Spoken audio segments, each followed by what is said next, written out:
Hello, screenwriters, and welcome to Writing for Screens, the Screenwriting Step-by-Step Project, episode 257.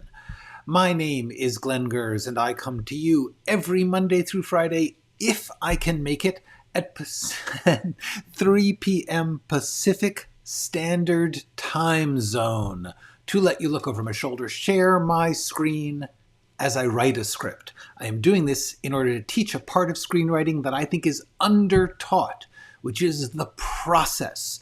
Not how to write a great script, not what structure should be like, just the process of getting it written, the process of taking ideas and feelings and ambitions and putting them into a form that you can make scenes out of.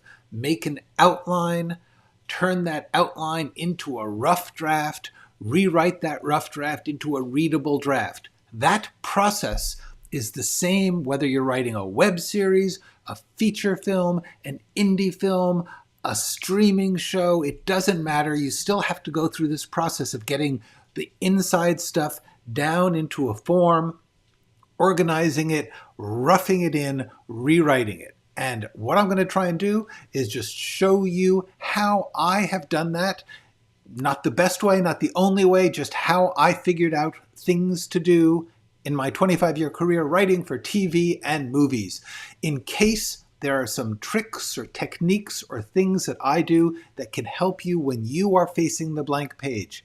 That's all there is. There's no system. You don't have to watch all. You should not watch all 257 of these. They're just examples. Drop in, check it out, get a feeling, enjoy. We talk about different topics every time. So that's what this is for. It's not a film school. It's just somebody showing you the mechanics of the process, showing you the way to approach the process, because it seems like nobody teaches that. The other things I have to teach you are on my channel. This is where the really good stuff is. I took on topics like genre and flashbacks and dramatic action, and I did a little lesson on each one. 10-minute video, tried to make it as clean, concise, and clear as possible, give you some insights, give you some tricks and tips to use. That's what these are. The first 3 playlists are where they all are: Screenwriting Essentials, Screenwriting Tools, Skills, and Craft, and the process, being a writer. That's where you can find the good stuff. This is just kind of an experiment in teaching, a way to have a live stream and try and teach something that just seems like nobody else can teach. So therefore, that's what we've been doing. We're almost done. We're at the end of the journey. Hi, Jonathan. Hello, Nathan. We are also at the first week after a weekend where the clocks change, so I think everyone is confused. I am sorry that our world is confusing, because it is. But let's get to this, because I am almost done with this. This is the end of the road. I have been just working on the pitch document, what I also, you could call the series proposal document. Different people call it different things.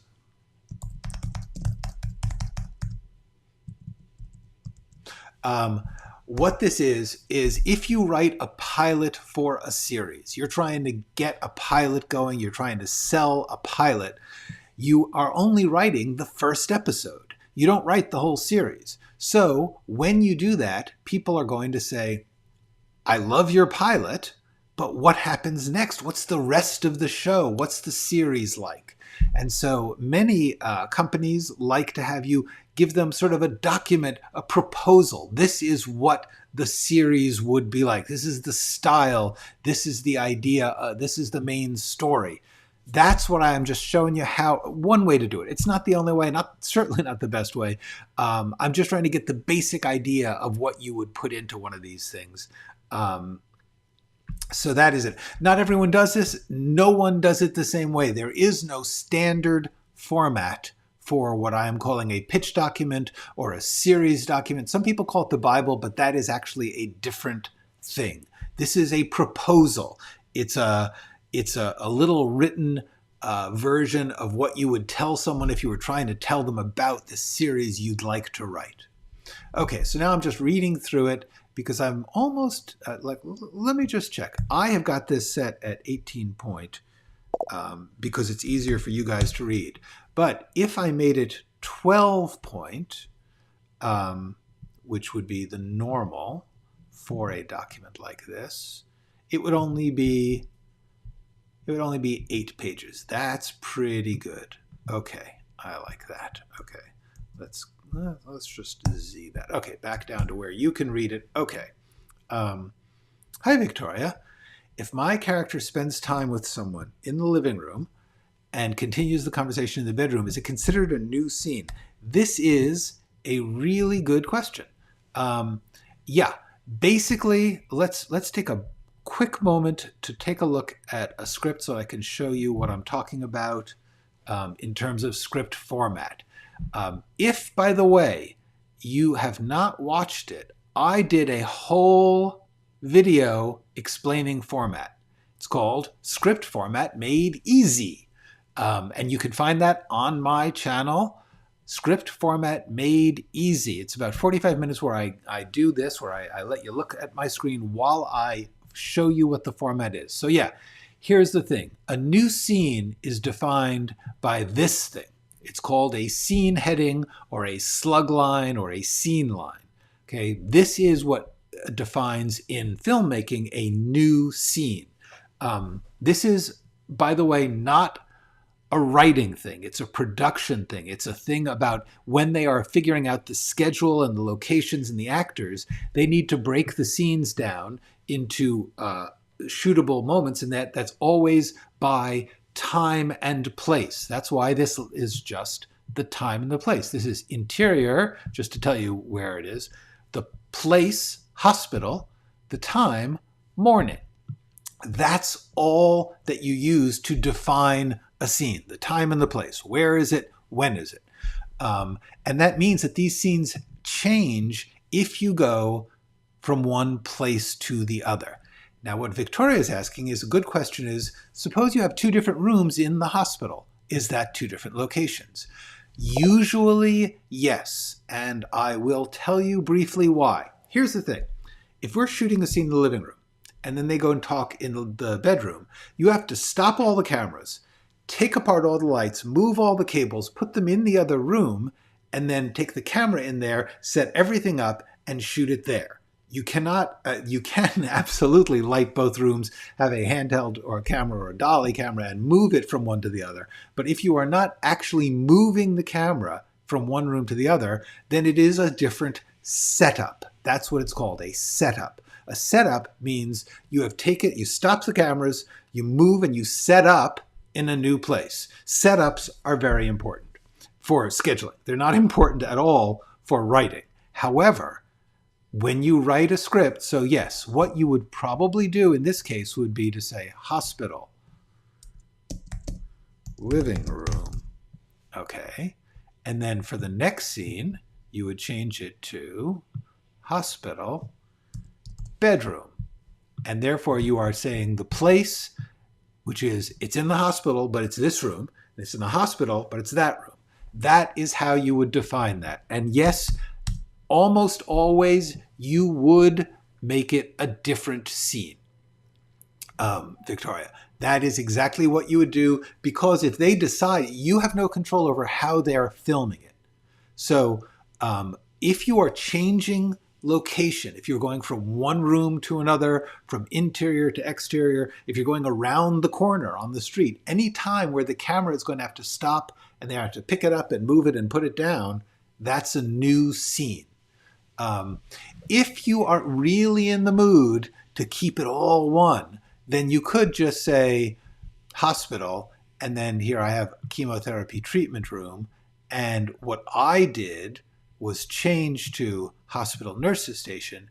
In theory, if it was like bedroom to, you could write, she walks from the chemo room to the nurses station. But generally, and then you would not have this. Now, here's the thing. Generally, this pisses people off in the business for good reason, because they need to know that you have figured out where the scenes are. So yes, the short answer is it is considered a new scene if you need to change the locations of the camera. Now, I do not mean it's a new scene if they're going from a close-up to a wide shot or they're getting a different angle. Those are other kinds of setups. But the answer is if you have to move into another location, another room, another part of the street, if it's a ballroom and there's a lot of things going on, sometimes you'll have to say ballroom where they're dancing and ballroom standing by the side wall. Yes, those are all new scenes. Absolutely. Hiya, Thumper. I hope that has helped you. That is part of defining scenes in script writing. It's a very specific thing. It's not how scenes work in theater. It's purely about production. In theory, you'd sort of mentally try to keep the emotional action of a scene defined in that unless they are moving from place to place, which is cool. Sometimes you have a scene where somebody starts in the kitchen, then they walk into the living room, then they go into the bedroom. And yes, you, in theory, would do those as 3 separate scenes. If it's really important to put it in one scene, you could say something like they walk from one to the other. But usually, when somebody leaves the room, it changes the dynamic of the scene and it starts a new scene. So does that make sense? None of these rules are absolute because there are almost no absolute rules in screenwriting. All I can say is try to understand the principle, which is if you are moving to a different place, the people who are reading the script in the movie business want to know. So yes, that is a new scene. Hi, Nacha. All right, let's get back to, I'm just editing now. I'm just trying to make it a little smoother reading. Sometimes I use too many words. A romantic comedy thriller series. This is one thing, romantic comedy thriller. I originally had mystery thriller, and then I decided, you know, it's not really that much of a mystery, and it's just too many words. So I cut the mystery. Hi, Ace Chump. Oh, you are very, very welcome. Thank you for doing that. Great. Thank you, Victoria. Good. I'm really glad. The material on my website. Yes, I took time to do that. I'm really hoping that people will go to writingforscreens.com. When you go there, okay, you scroll down past the yellow page, which now is a little different, and you go to the page where there is a grid, and in the corner there is creative, and that creative button will open up a bunch of things where you can find the script to a pilot I wrote called Blood and Smoke, I think. There's a script for off-season. There's some other things. Not a lot yet. I'm going to be building that as we go. All right. Okay, here, I just noticed I changed format. So I believe I'm going to... There we go. I'm going to put it in...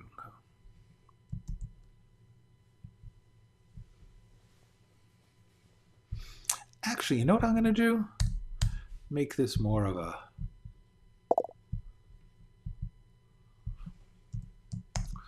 romantic comedy thriller series. And I'm going to unbold it to make it clear that that is a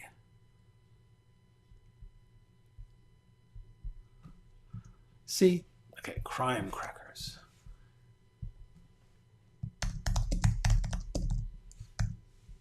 There we go. A story. A story of 2 middle-aged... See, it's nice because this is now shorter. This is more like gets you right into the action. So, Crime Crackers, a romantic comedy thriller series.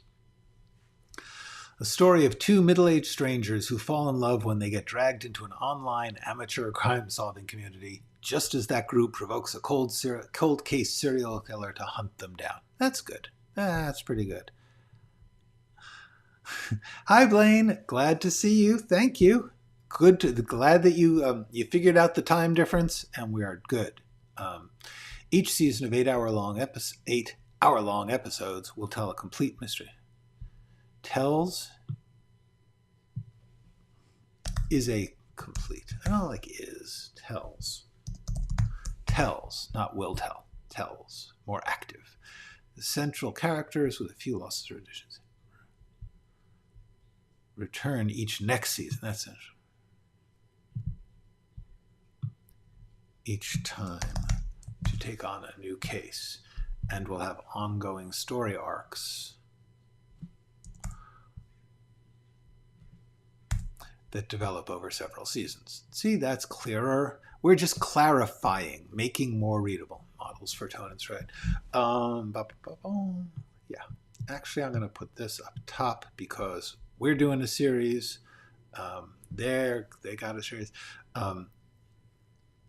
Yeah, I'm trying to think if there's any other good tone and style. But the thing is, like, Only Murders in the Building is not the tone I want. And even Dexter, not the tone I want. It's hard to find the tone I like. Okay, that's cool. Okay, in the pilot we meet Madeline and Norman, two strangers who are brought together when Madeline's ex-husband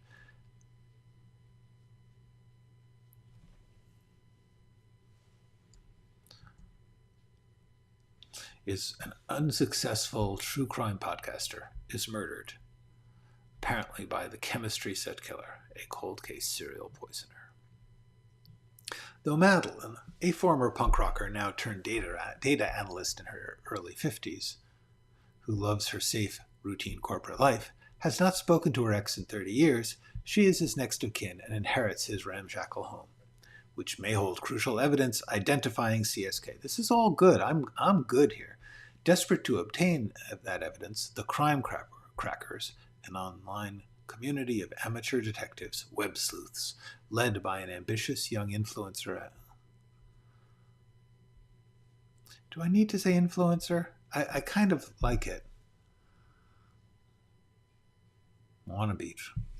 Yeah, okay, I'm gonna let, this is very wordy, but I think it's fun. Although young, yeah, I'm gonna leave young because we've made a point that these people are old. Okay.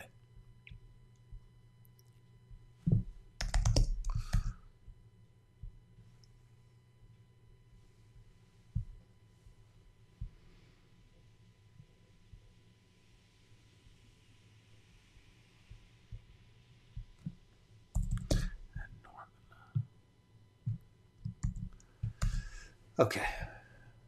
I'm gonna put a little space here.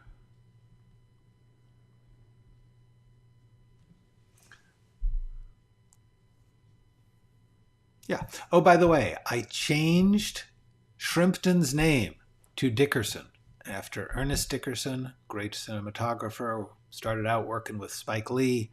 Now he's a director as well. And anyway, it was just bothering me. Yes, I know that McLean and Dundosky and Cameron don't have DP names, but at least that does. And Norman, journalist, is coping with the decline in newsrooms at the end of his career by writing a book condemning online culture. He's only in the group to study them. And privately tries to warn Madeline about the oddball, potentially dangerous detectives.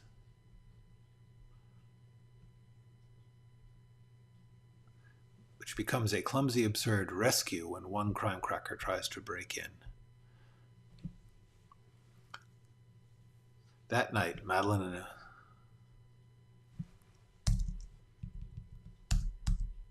There we go. 1, 2, 3. Yeah, okay.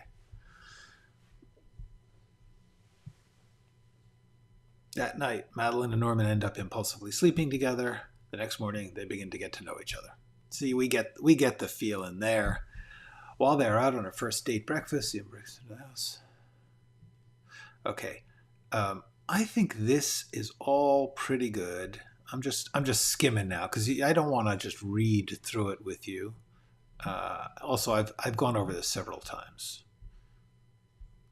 For the moment, I just want to see, is there anything I can cut?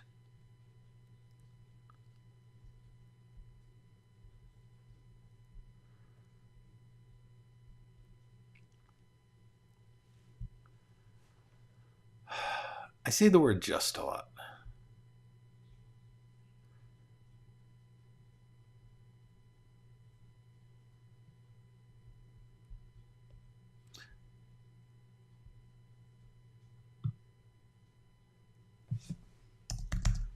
Perfect. There we go. Hook around.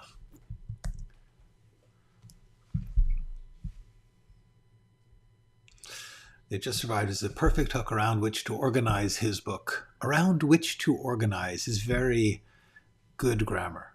His book, Attacking Online Culture. So while Madeline would like to just live a routine, mundane life, she's in love with a guy who's about to write a bestseller about the murder of her ex. There we go. They're not done with the world of true crime yet. And the end of the season,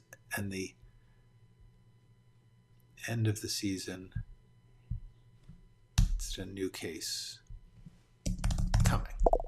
There we go.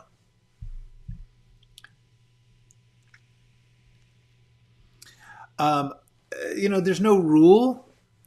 There is no rule, but here's the thing about treatments. The basic thing that you should know about treatments is treatments are not a part of the writing process in general. They are a part of the selling process. A treatment is a synopsis, a summary of a script.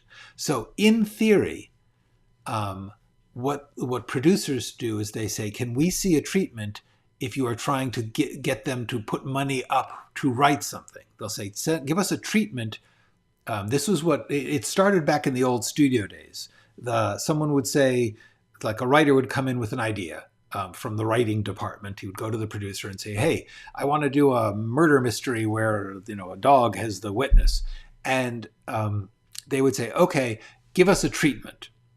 Meaning, give us a short synopsis of what the story would be. Now, here's the thing about a treatment. If you have not written the script, the amount of work it takes to do a treatment is basically 2/3 of the amount of work it takes to write a script. Most of the work writing a script is figuring out the story in detail, the treatment. So therefore, when a producer says, I want to see a treatment before you write this, they're basically saying, write it twice. And it's to their advantage because they don't want to pay for something that they haven't seen. That's a reasonable request.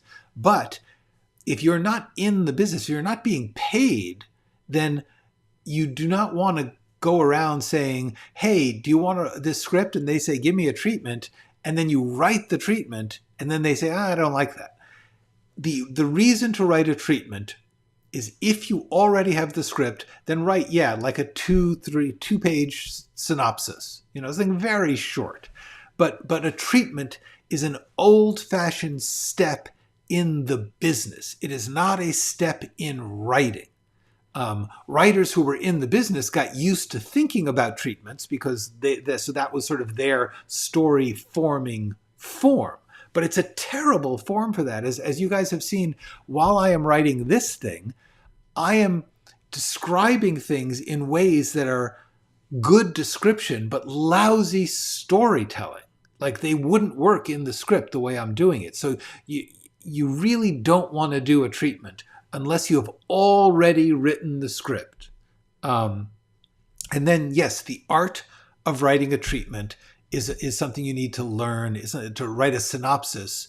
Writing a synopsis is really, really hard. I believe writing a synopsis is much harder than writing a script. Writing a script, you have the dramatic principles, you have the moments to create things and to discover them.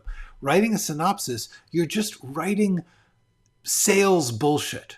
Okay, writing a synopsis is a horrible thing, and the people who do coverage, while it's a good way to learn how to write a synopsis, how to shrink things down to their basic story elements, and that's not a bad skill to have, but it has nothing to do with writing a good script.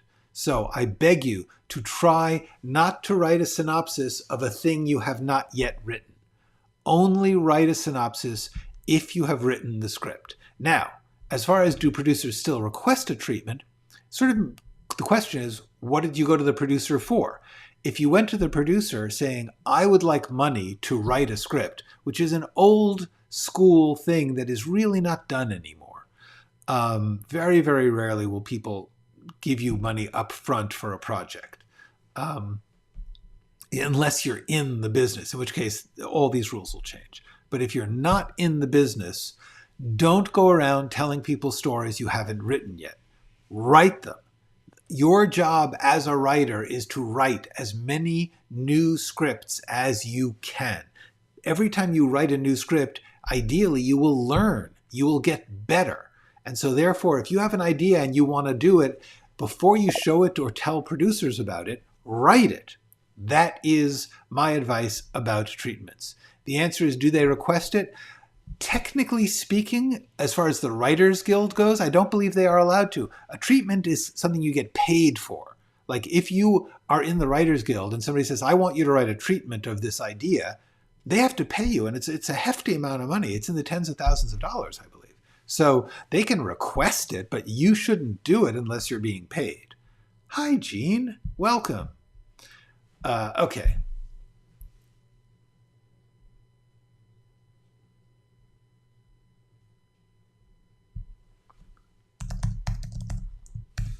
Okay.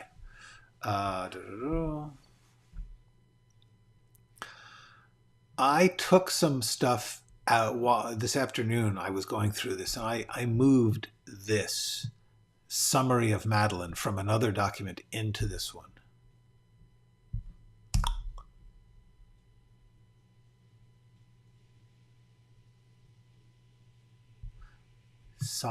Safe solitary.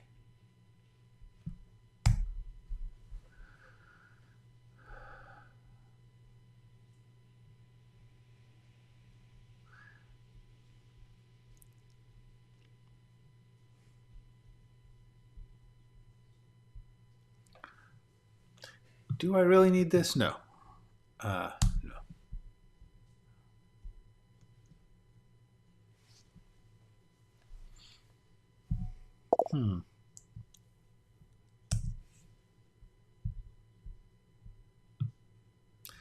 As the seasons progress,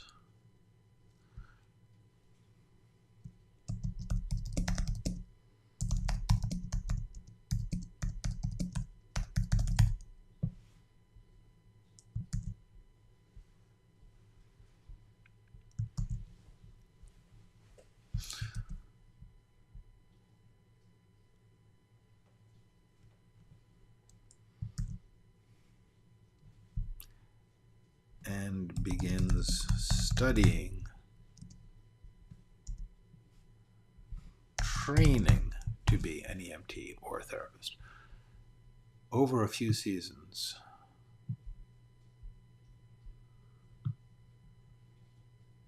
Actually, let's say in the second season,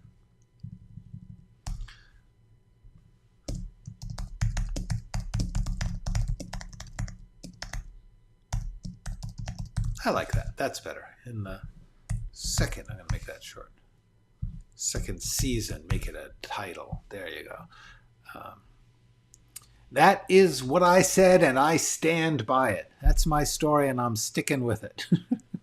That's it. Thank you, Blade. All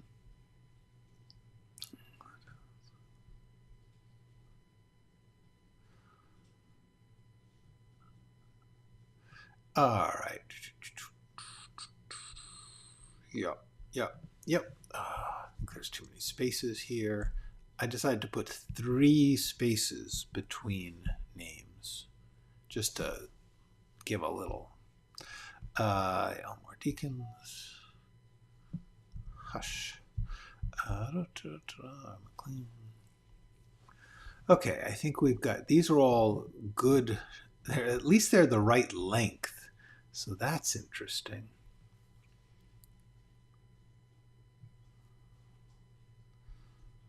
You know what? This is something I'm just going to tell you. You should do it. Let's think about other storylines. This is where we're going to be creative today. What happens in the next few seasons? The second season. Hey, let's be consistent.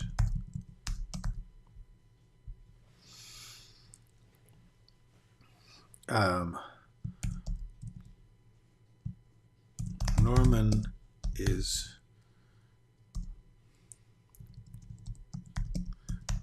best-selling book based on season 1. Oop.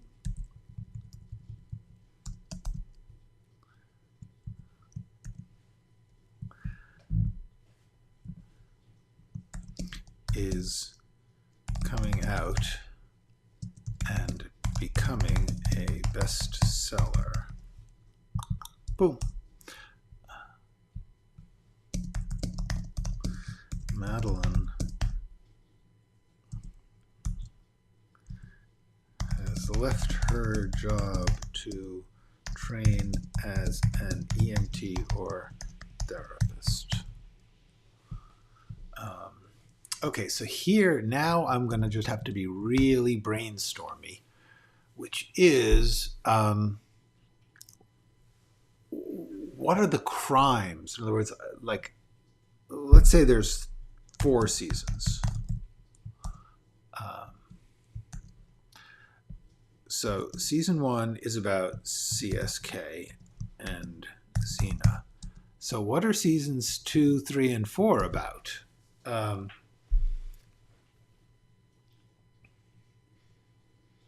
It would be fun if somehow or other they were suspected of something. This is going to be one of those things. What I'm doing now is nonsense. I am just sort of spitballing stuff because you need, I mean, in theory, you don't want to overplan the seasons to come because you don't know if they'll happen. So therefore, you don't want to like say, oh, in season 3, this is going to be great. So I'm going to hold off on, that stuff till that great stuff then.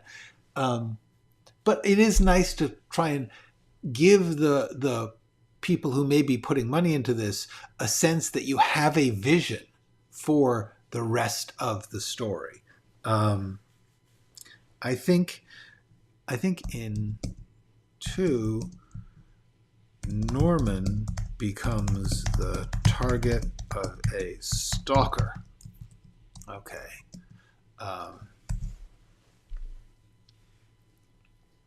Okay, what happens? And so I'm just trying to think of fun things. It's what other thing, like, this is the Die Hard problem.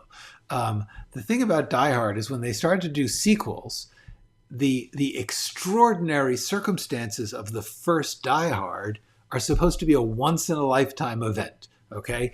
This cop happens to be in the office building when the terrorists take his wife and everyone else at the company hostage.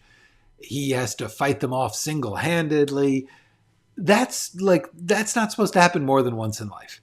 But because movies need sequels, because they like franchises, because they are easier to sell, the question is, how could it be that poor John McClane keeps running into large-scale, tricky terrorist operations?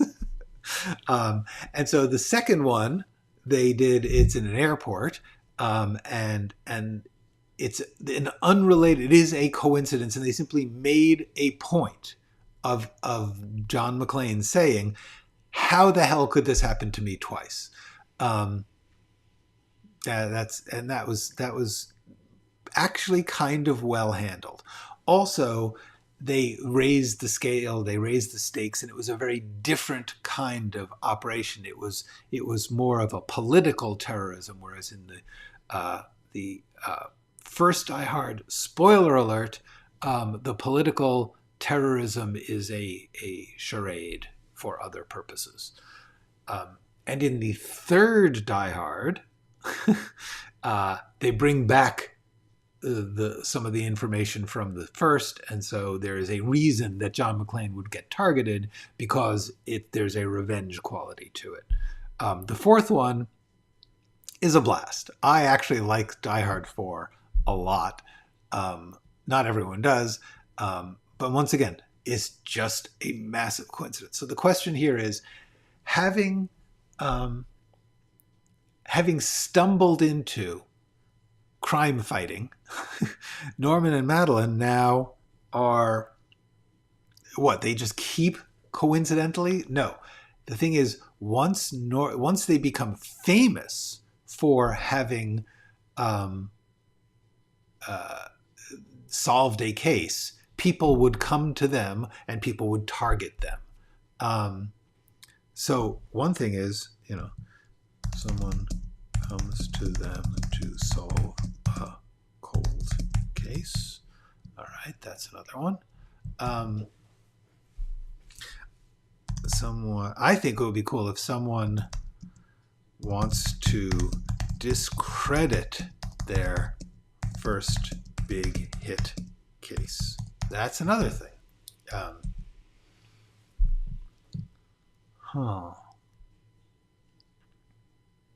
And it would be cool if someone from their past, like because they became famous for something, somebody from their past, someone from their past gets in touch. All right, these are all just possibilities. What I'm doing here is I just want to be able to I want people who are reading this. The people who read this are exclusively people in the business, and they are looking for, how could this thing keep getting more and more fun?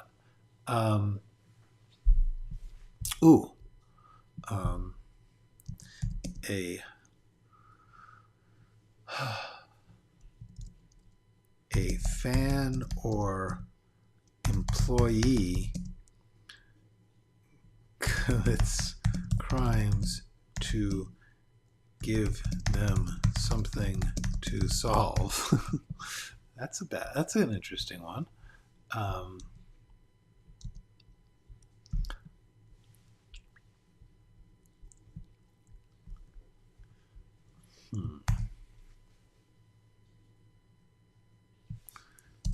They are framed for crime.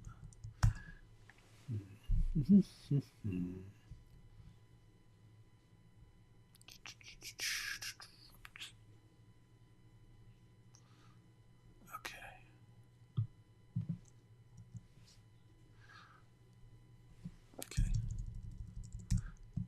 Among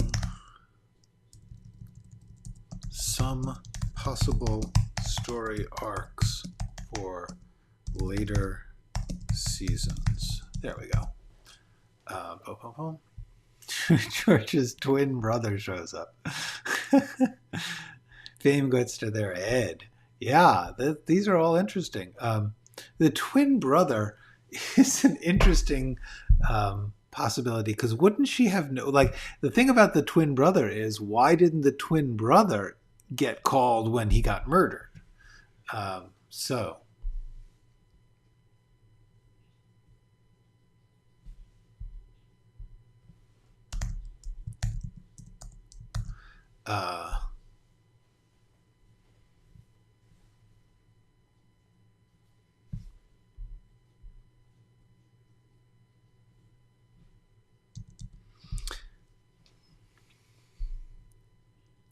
Now, the other thing is, what I like to think of is, what is their emotional story?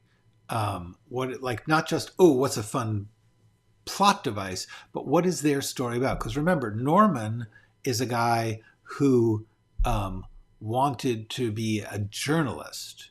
And now he's becoming a true crime reporter, which is not what he wanted.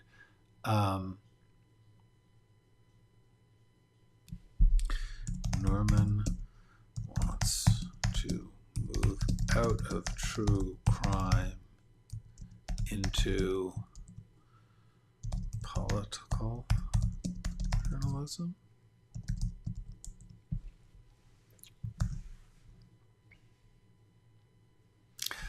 Yeah. Well, the only thing about that is that, yeah, it would have to be, that would have to be a case where Madeline actually had never heard of George's twin brother. Because if Madeline knew that he had a twin brother, she would say to the cops when the murder happened, "Hey, have you talked to his brother? You're giving me this house. It might belong to him." Yeah, they become self-destructive. That's actually what's interesting about that is Madeline gets a little too wild.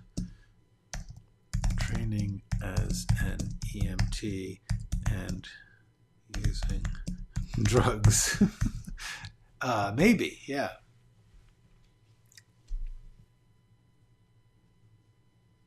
Also, it might be like, for me, it might be fun to get away from the same old, like the true crime thing, and maybe get into something.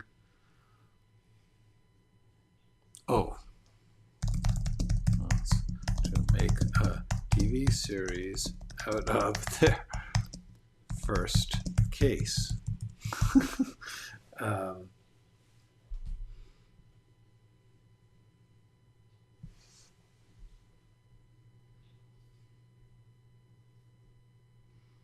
Yeah, the thing about George having any long lost relatives is she was married to him. She would know about his life, his family.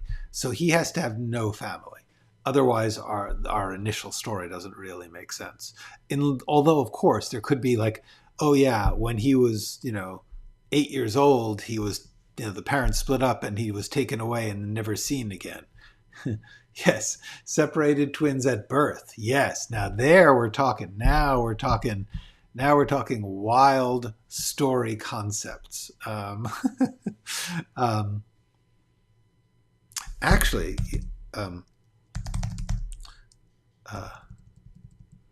something supernatural being haunted by. Oh, wait a second. This gets some interesting. Xena or deacons, like somebody's messing with them, or some other.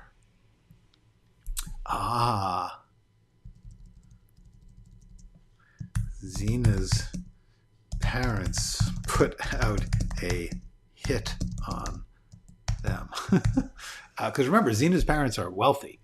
They could afford to hire classy hit people. Yes. Twins separated is certainly a classic genre story. The thing that gets to me about twins is if one of your twins is dead, then you don't have the thing that's interesting about separated twins is when they meet again. So if separated twins and one of them is dead, the only question is if the twin comes in, then he would have to have some kind of relationship with Madeline. That's the person who would have, where it would be meaningful that a guy who looks just like the dead guy comes back. Yikes. That's hard times, Nacho. A teen nephew wants to get involved. That's Dexter. The last season of Dexter, the reboot of Dexter is a teen son, actually. But yes, that's for sure. One of Norman's exes needs help or is trying to get back with him because now he's well off.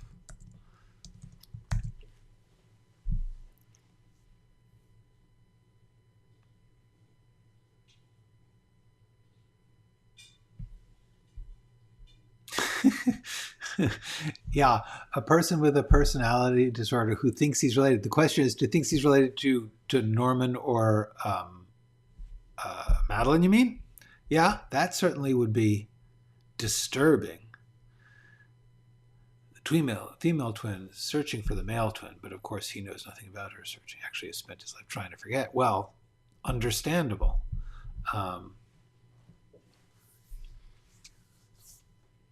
Here's the thing. This is actually a useful and important thing to talk about. When you're trying to come up with a story and you're brainstorming like we are now, and you're just like tossing out ideas, anything is possible. It is shocking how many ways you can go from any basic premise. What's really cool is the way that different people choose. And that you have to take seriously your instinct of what you think you can do. Because it shouldn't just be, I think this would sell, or I think this would fit the genre. It has to be, I think I can do this. That makes sense to me. That's the most important thing when you're trying to choose a story or whether or not to do a project, is because you have to engage with this thing for at very least months, very likely years. You have to care about it and feel it in a way that's really serious. If you're a hack, sure, maybe you can get away with not giving a damn. But the truth is, if you're choosing to write a story, you want to tell something that you have some deep, instinctive, personal engagement with. It doesn't have to be deeply meaningful to you. None of these stories are things that I feel like they're not about me. What I'm talking about is the idea that you have to say, oh, that's a feeling, that's a story, that's a theme that I feel interested in or comfortable with, or that I just get a feeling for, like, oh yeah, that's my kind of thing. That's a very important determinant to what kind of story you should write. Actually, give me a second here to make a note about that. Choosing stories to write. Okay. Yes, Dundosky's Ghost or Dundosky's Gang. Dundosky's Gang. Don't know what to do with them, but we would want to engage them. Also, what if Ted comes across a real conspiracy? Yeah, I'm going to take out the what if. These are all what ifs. Okay.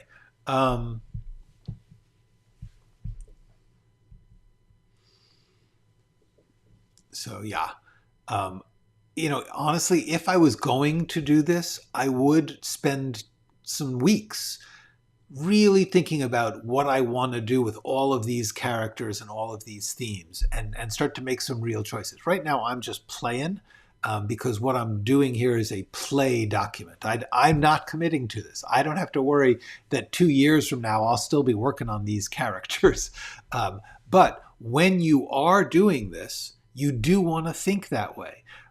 Like for you guys, twins might work. For me, twins does not ring an emotional bell. I don't think separated twins is something I have a lot to say about. If somebody said, hey, we're doing a separated twins thing, we think you'd be a good writer for it, we'll pay you, I might say, okay, what would I do with it? And just like we were just saying, I started to think, well, who would have a relationship to the twin? And by relationship, I mean not necessarily in the past, but that in our story, who has meaningful interactions with this person because of their twinness. See, that's the thing. Otherwise, they're just a guy. The thing is that the twin, the meaning of a twin is that someone who is like that person but is not that person. and therefore you have to have some relationship to that other person for the twinness to have a meaning. Otherwise, the twin is meaningless. Yeah. Yes, good. Thank you.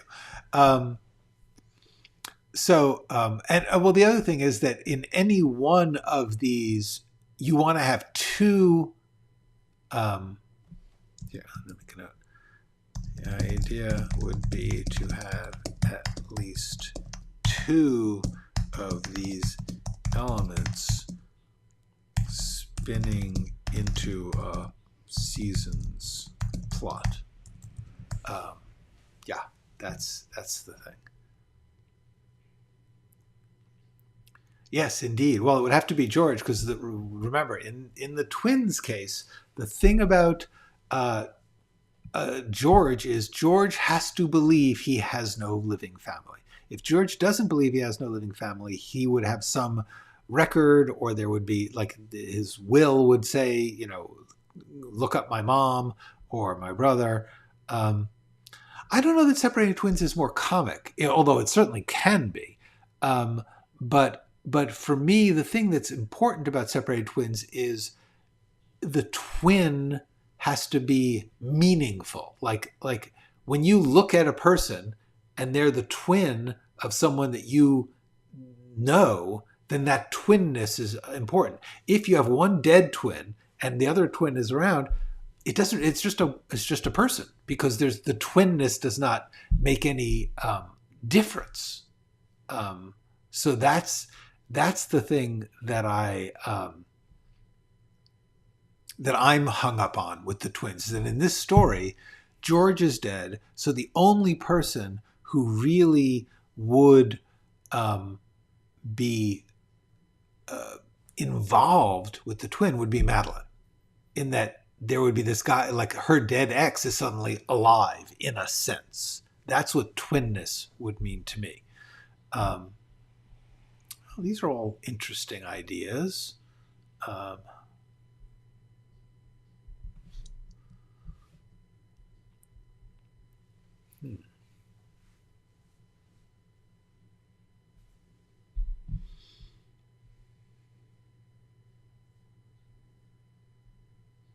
Well, this is a good start.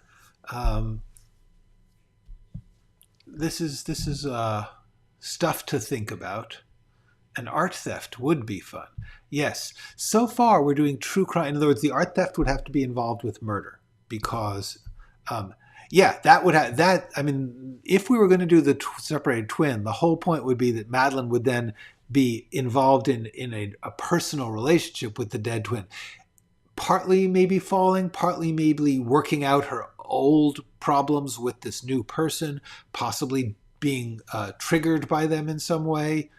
Yes, that's definitely the case. Regarding an art theft, here's the thing. We've set this up as hunting murderers. The problem with an art theft is that you're scaling down the violence and threat. And the whole point about this series in the first season was that what was funny was these sort of inept everyday folks were dealing on a life and death level. And even in the yeah, I knew. I got that. So the thing about an art theft is it would have to start as an art theft and then become murder, because otherwise the scale isn't right. The one thing that this will have to always have is dead bodies. So that's these are like just instinctive policies that come to my mind when I look at this story, is that art theft is a great story, but for this series, one of the things that you always want to try and do is remember, when you are inventing, you want to invent within the landscape of whatever you've already invented. One of the most difficult and dangerous things that I think beginners often have a problem with is recognizing that when you make any choice, the great thing about that is you've now limited your possibilities. Because one of the worst things, really, although this sounds bad, one of the worst things for an artist is to have unlimited possibilities. If you have unlimited possibilities, everything just becomes random and overwhelming. The whole point about art is that things begin to click together, to pull together. And that's what you want to look for. You want to look for, the value of limits. You're always making some choice. And when you make that choice, like for instance, having started a story where people are hunting a serial killer, you need to deal with that. Now, if you want to have easily that they want to get out of the killer business, that's cool. But what you do want to do is, in that case, that's a reaction against, in opposition to the limit, which is great. You can have variations on it, but you want to understand that once you've set a certain style and genre and world for any story, you usually want to take that seriously as a gravity, the gravity of the piece, by which I do not mean seriousness. I mean force that pulls together, force that pulls closer. So that's my theory of stories. Oh, an emergency flash flood warning. Sorry, hold on. Okay. We're having a flash flood. I don't know if you've been able to hear it, but it is pouring rain here. And, oh, there we go. I'm focused again. Pouring rain here in Los Angeles today. And apparently we're having a flash flood warning. So on that note, I think I will go make sure that I got some towels around. It's been lovely. Tomorrow is another day. I will see you tomorrow, Wednesday, 3 p.m. Pacific Standard Time. In the meanwhile, go write something.